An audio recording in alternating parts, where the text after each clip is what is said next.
Throughout history, philosophy and religion have always grappled with questions of right and wrong, the choices we make, and how we deal with difficult situations.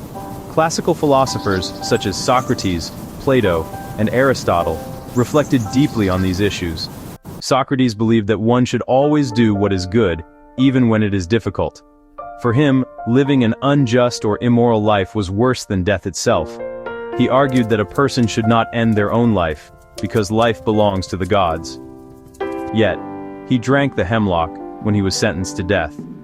Not because he wanted to end his life, but because he believed one must obey the laws of the polis, even if they are unjust. For him, remaining faithful to law and order was more important than fleeing or resisting. Plato, his student, believed that the soul is immortal and continues to live after death. According to him, the soul is trapped in the body during earthly life, and only after death can it be freed and come closer to the truth.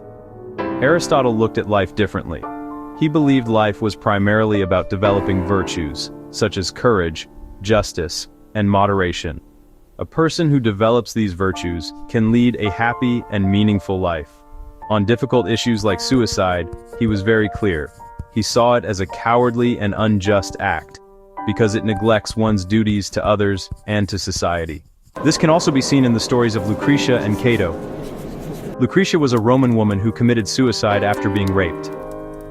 Her act was seen at the time as a symbol of courage and honor, and it even led to a political upheaval in Rome. Cato, a Roman senator, took his own life because he did not want to submit to Julius Caesar. He was seen as the ultimate example of political integrity and steadfastness. According to tradition, Cato opened his wounds and ultimately removed his own entrails so he would not fall into Caesar's hands. His extreme act was admired as the ultimate loyalty to freedom and principles, even though it was violent.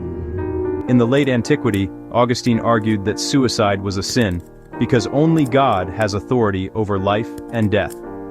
His ideas later influenced medieval thinkers such as Thomas Aquinas. Aquinas believed that suicide not only goes against the will of God, but also against nature and the community. Against nature, because life is a gift from God that should not be ended by oneself. Against the community, because one has responsibilities to others and duties within society. And against God, because only He has the right to give and take life. According to Aquinas, moral choices must always respect these three principles. Thomas More added nuance to this. He argued that in cases of unbearable illness or extreme suffering, ending one's life could be acceptable under strict conditions. This was only permissible when it clearly caused no harm to the community and did not go against God's will, and it was seen as an act of compassion and justice. Later in the early modern period, thinkers challenged these views. David Hume responded specifically to Aquinas' second and third arguments, against the community and against God. He argued that religion is not necessary to determine what is morally permissible, and that human reason can also judge that ending extreme suffering can sometimes be justified. Hume emphasized that individual considerations of pain and suffering play an important role in ethical decision-making. A well-known example of a moral dilemma is found in the Bible, the story of Judas Iscariot. Judas was a disciple of Jesus, but he betrayed him by handing him over to the authorities. His act is often seen as the ultimate betrayal. At the same time, it raises questions. Did Judas have free will, or was his role part of God's plan? And can betrayal ever be morally justified? The consequences of his choice show how complex moral dilemmas can be, especially when religion, responsibility, and freedom intersect.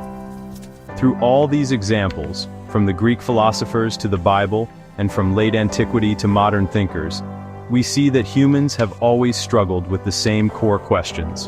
What is good, what is evil, and how do we make the right choice?